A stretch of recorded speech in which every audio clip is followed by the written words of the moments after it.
over on Henry's small holding and house, and he's got his tractor collection, started about 10 years ago, and he's going to tell us a little bit about each of the tractors. Right, so this is a German tractor for the vineyards, you know, they used in the vineyards, and some German immigrants brought it to Paraguay because they started planting vineyards. Wine over here too. So this is a 1957 little vineyard tractor. Holder is the brand, and it has a two-stroke diesel engine. That is a very rare thing, and for me it was pretty new to rework that engine because I'd never seen a two-stroke diesel engine. I didn't know. So that's a vineyard tractor. But it runs, I don't have batteries in all of them because they're just standing, but I have a few that we can maybe start up. So then the second one here, this is a Massey Harris pony. I have not repainted it yet, it's running.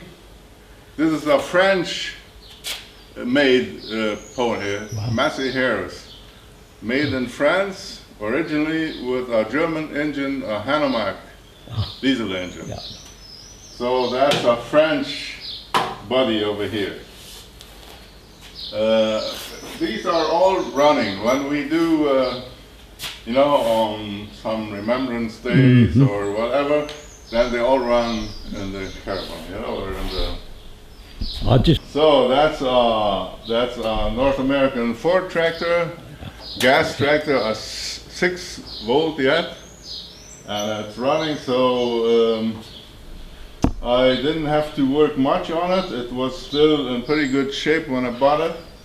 So it's running. It's not in working condition, but it's in running condition. That's a Swedish Volvo from 1959. Volvos you had very much in South America, so they were working around town here. So this one got the price and got restored a little better, but all restored by me in my shop over here. And it's not a professional job, but I got to be mechanic in my older days. That's how it is. I had to learn a lot, but this one runs well and is working condition. So over here we have North American Alice Chalmers, 1948 built. Totally restored over here and in working condition too. American tractors are the easiest to restore because you get all the parts. Yeah. European tractor, it's hard to find parts, spare parts. Then I'll just do a picture. We can go slower, no problem.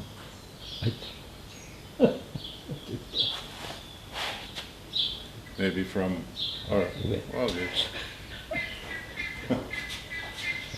that's the Alice Chalmers, the 45, built in 1948.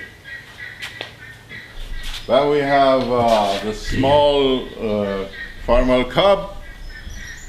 That's a 1-liter engine, built 1948 too, North American. A gas engine, and it still runs on the magneto. It doesn't need a battery to run, even if it's a gas engine, you know, like nowadays the airplanes have. I had to learn all that too in the last 10 years. I never knew about all those things. Then we have a rare thing in South America, that's a German Farmal. You know, I have read about it. After the war, after the Second World War, under the Marshall Plan from the United States, those companies went to Germany and to France to help them build up the factories. So this is a mixture between a German International and a Farmal. So you see the sign here, International Harvester. And it has a diesel engine. The Americans made them mostly the gas engine, but the Germans, they want a diesel engine. So it's an international diesel engine with a Bosch injector pump. So that's the International Harvester. It's a Farmal too, but built in Germany after the war. And this is the This is my best, my brother. This is the Farmer Lamb, the American Farmer Lamb, the most common tractor in the Middle West, in North America. So with the narrow front wheels, a farming tractor that they use in the cotton fields and tobacco fields. And over here the same thing. So that's the Farmer Lamb from that big old company, International Harvester. Yeah, so that would be this row. That is the oldest body over here. That's a 1936 McCormick Deering. It's the older brother from the Farmer tractor, American made. A very big gas engine that uses lots of gas. Steel wheels from factory. So I put on some rubber shoes so I can drive on the street. Yeah. Otherwise I can't go out. It is in running condition. It's not fully developed yet. It'll probably need some work yet. Yeah, that's McCormick Deering. That's the air-cooled engine, you know, a two-cylinder air-cooled engine. The Germans always liked those air-cooled engines and diesel engine, you know. Over here we have another product of the Marshall Plan after the war. This is a joint venture between John Deere and Lanz from Germany. It was built in 1950. How it made its way down here to South America, I don't know. But somebody brought it along. And it had been working in this country till I found it about 10 years ago. This was my first tractor to start. It was just a piece of junk. But it runs all right. And so it's a joint venture between Lanz and John Deere. It's a one-cylinder tractor. But it was a good starting point. Yeah, a pretty hard sound. So really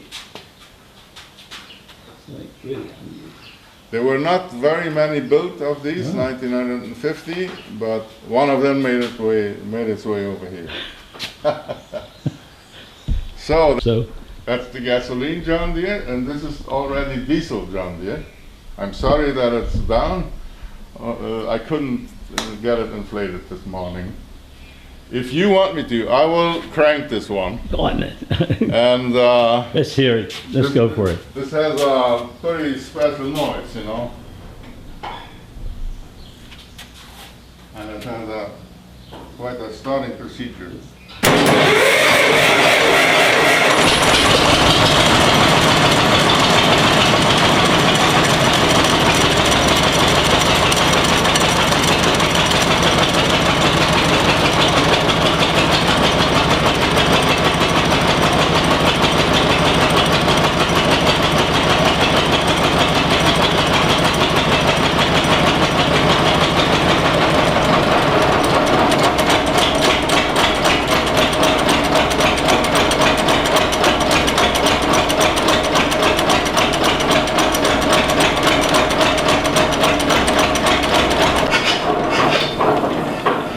It runs very well. It runs, yeah. I have overhauled the whole engine, but I got the spare part because it's American.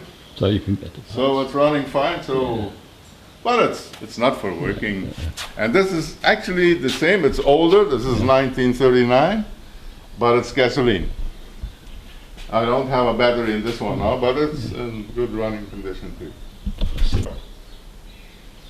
absolutely beautiful. Wow. So some people are proud owners of John Deere, others are proud owners of Farmer, but I don't care, as long as it's an old one.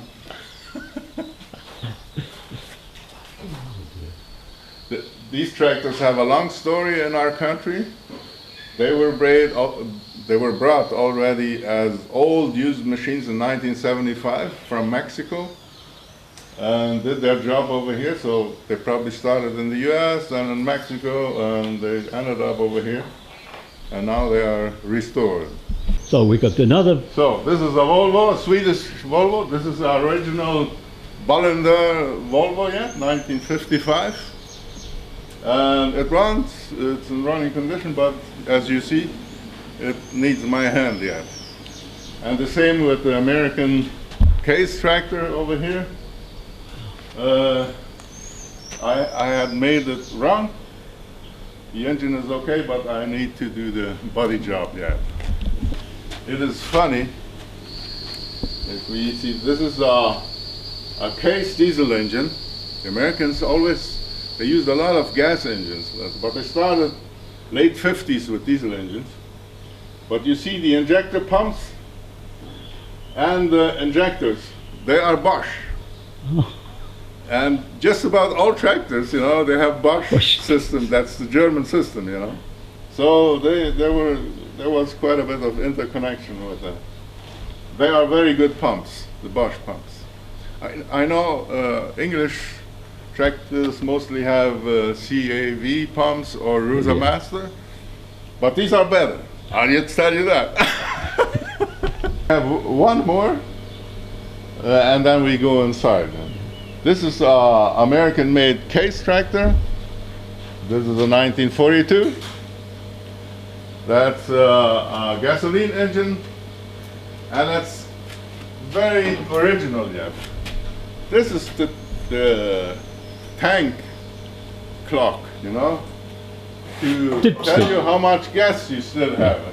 Dipstick in English. And this stick is original. It has no paint anymore, but it's the original one. And this is the cranker, you know. And I will try, if this body is good to me today, he's not always, but I will give it a try. And I will crank it the way it has to be.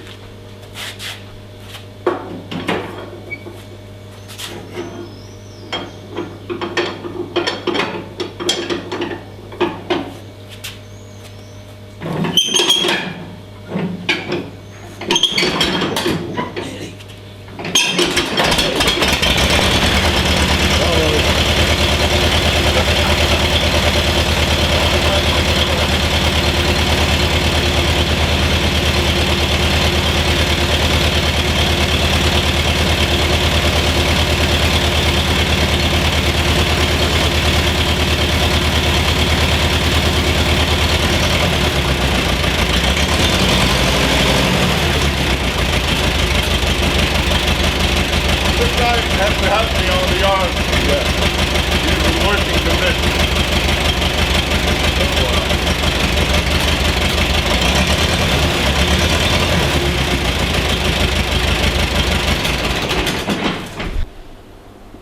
Yeah, this is the last one I'm taking in here. I will be working on. The engine is in running condition. It runs and it goes, but as you see, there's a lot to do. This is a German Lanz Bulldog. A one cylinder, the cylinder is laying down, it's a vertical cylinder, and it's a two-stroke engine too. One cylinder, two-stroke, that's why it has the muffler on the side, you know. Yeah. And everything is different than nowadays. They don't build these anymore. This is about from just before the war, 1940, 1939. So it will be quite fun to rebuild this one. And I'm already looking forward. It's a diesel two-stroke engine too. So I'm happy I found it. Sometimes you have to just about take them out of the dirt because somebody left them just on the field one day. So that's, yeah, the rest is my shop. What a beautiful workshop, everybody. As you see, I am a rancher. I still have a little cattle ranch from my older days. And I have a couple of ox horn and heads that just to remember them. These are from my ranch. oxes that we let for more time, you know, as the, you know, for the fun of it. So we just made these in the last couple of months. Professional, but we always had our groups and made music. So these are the runoff instruments. In our hotel in Ascension, we had a Paraguayan harp. Oh yeah, okay. I used to play that harp till I lost my finger, and then I couldn't. So I got continued with guitar. Yeah. So, and those shotguns and what we use on the ranch, we don't use them anymore, and they are old enough, so they're part of this little museum.